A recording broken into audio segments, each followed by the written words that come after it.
Always look on the bright side of life. Doo doo, doo doo, doo doo, doo doo. Always look on the bright side of life. Doo doo, doo doo, doo doo, doo doo. Well, hello, all my adepts. My early afternoon chat at my breakfast spot. I missed breakfast, so I had to have a lunch. And what was very interesting, the first 9 minutes, I was hot. I was steaming. I was moving, and after I was singing my theme song, or not mine, but my favorite one of Satan's theme songs.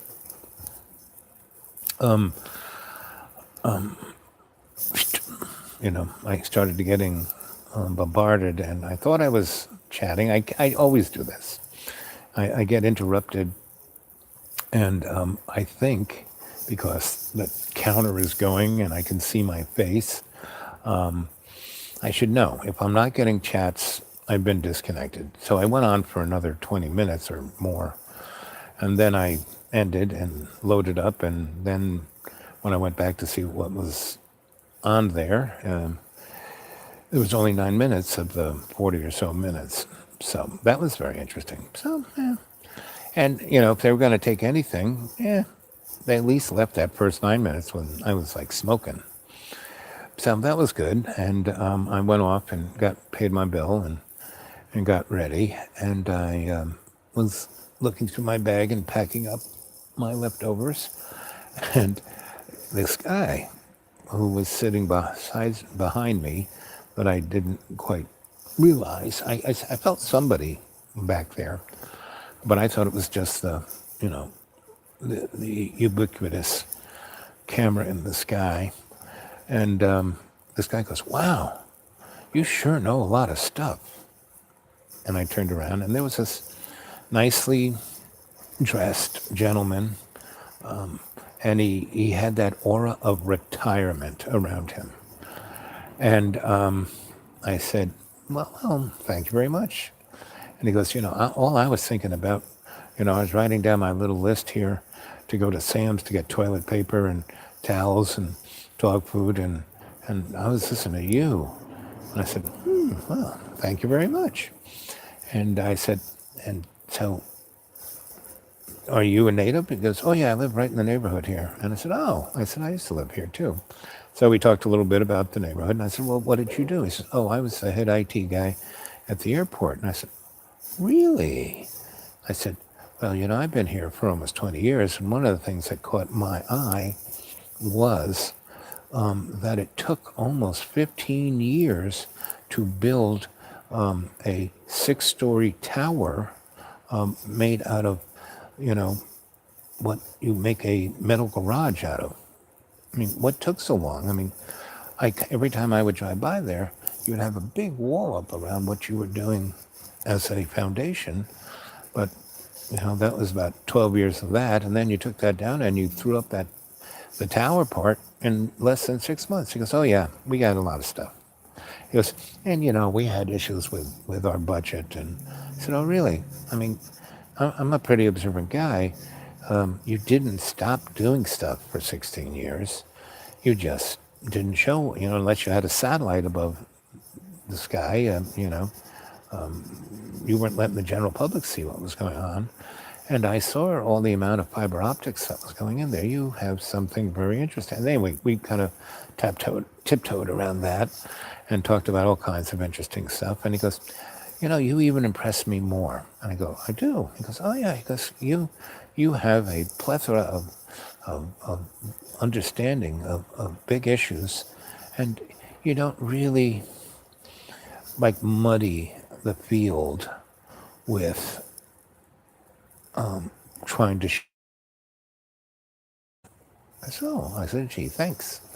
And he goes, you're very much like Monty Python. Right? So we talk more, and I read his palm, and I tell him that the most important thing from this point on is that he should live his life every day in every way in love's co-creation. And I said, so how many grandchildren? So I got this many of this, and this many children, and they all have this many kids. And I said, they live all here? He said, yep. And he goes, so what have you been doing since? All these little projects around the house. I said, well, you need to get your grandchildren to help you with that. And he goes, that's a great idea. So I said, you need to spend all the time you got. And I said, this is hospital. He goes, oh yeah, that's the retirement place. I said, yep. I told him the story about all the really rich people who are wishing to die, but their accountants and their children are keeping them alive so they can milk them along with their HMOs. He goes, oh no, I have this thing saying that if I'm sick, not to hook me up to any machines. He goes, no, these people aren't hooked up to machines. They're just kept in that hospital and given nothing more than a pill or a little of this, a little of that, but they're not allowed to leave, go back to their home and die in their home. He was like, and I said, see, you followed this path, and who knows? I said, so forget about the path, go on a new path.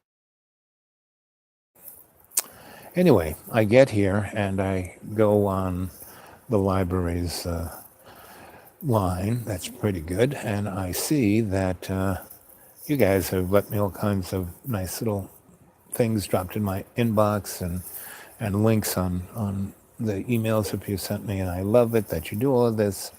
And I also went to my post office box where a number of you dropped me very nice little Christmas presents. One of you dropped me a really beautiful care package of all kinds of supplements and crackers and lovely things. I'm going to eat half of them tonight at the presidential suite. And books, Whitley Strieber's book, The Key. I'm going to enjoy reading that, and a couple of DVDs. I'll have to watch them here at the library. I don't have a DVD player, but anyway, that was very nice. I didn't have my reading glasses to see who sent it to me, but someone was telling me on the chats to look out for it, and I picked it up. So I picked it up, and I'll go back and read the name on the return address, and I know that because I've seen a message in my Gmail about it, so I'll go back and find it and say thank you very much. But I want to tell everyone, and a number of you have been sending me things to my P.O. box, that I thank you very much. I love you guys. And remember, want to talk to me in person, the Dude Awake 42 at Gmail. Go to my blog, xratted.blogspot.com. I haven't been able to go on that site myself, but that's only because I have no idea how to do it. But I'd love it if you guys, who are adroit at this digital expression point of view, go to my xratted.blogspot.com and take a look, see if it's all still up there, all my little slices. And I'd love a little more feedback. A number of you have responded, and what the artist in the first person always needs the most is feedback. What other people thought of their stuff. I mean, that's what the salon was about, and that's what I'm trying to make this chat thing a salon, right? So here it is, almost 9 minutes into this, and we have one person there. So I'm going to rotate. Okay. Let's see. Plug that in. Put that there. Boom, boom,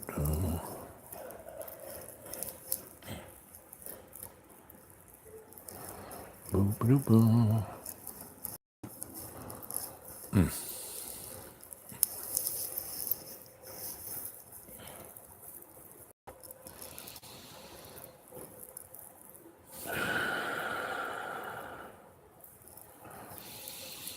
20% in.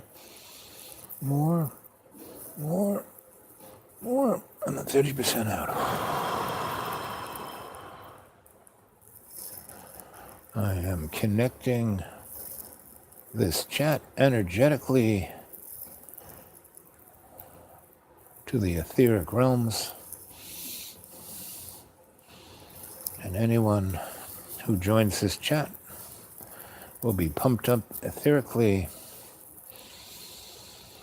Any one of our 220 plus cadre will be etherically connected. They will feel more alive, more energized, more awake. And the collective consciousness of all our relations will be part of this chat.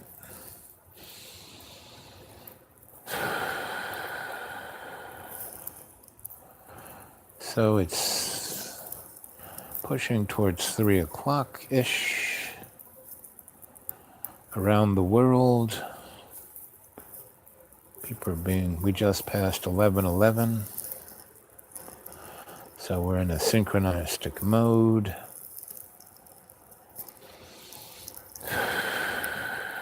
So, one of the links that I was looking at was a link of a BBC show made the year that The Life of Brian came out.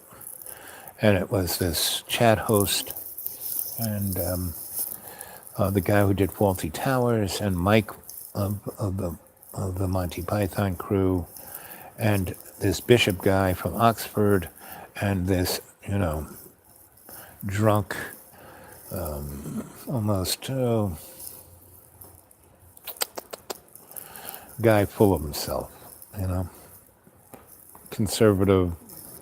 He used to be the editor of Punch, if any of you. Anyway, so, they were having this little debate about how blasphemous, because when Life of Brian came out, the Catholic Church said if any Catholics watched it, they were going to be excommunicated. I mean, the Monty Python guys probably, just jumped for joy for that one because it guaranteed that like 6 million more people would watch it, right? So, and The Life of Brian was a really amazing theological film because it really had nothing to do with Jesus, right?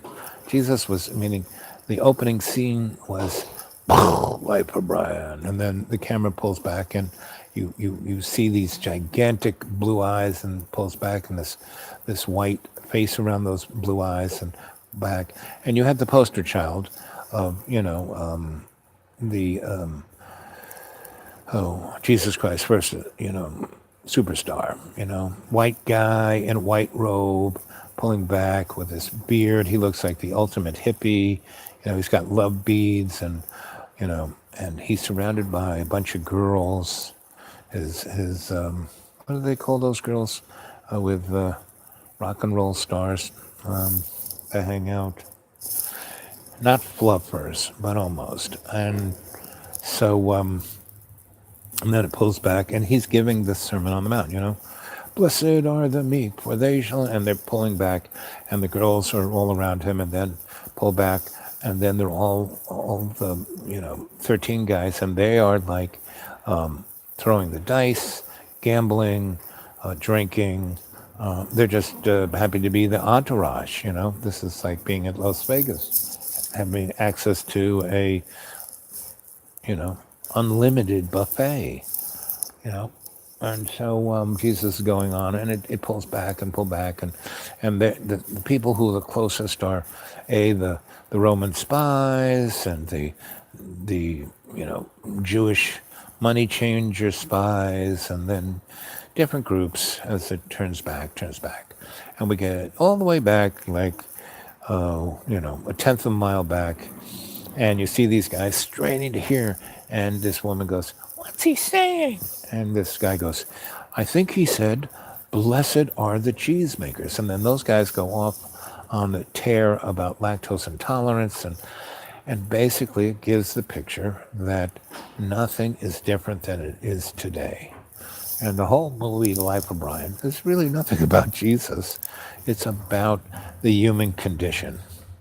And the major point of the human condition is people's fear of death, and the way religions play that as their gambit to make more money, more money, more money, more money. And so, so is anybody there, or have I been taken off the line? So, hey, you two guys who were there, come on and tell me that I'm actually saying something, because I really get tired of being punked and just talking to myself. So it's 15, and it's gone 15 minutes. So if there's no chat happening, I'm bailing. So any you two guys there? Anybody? Anybody there? Okay. So it's 16:16. Unless I hear from one of you two guys, I'm out, and I'll come back in half hour. Okay, 16:05, 06, 07, 08, 09. Okay, if I don't hear from anybody, okay.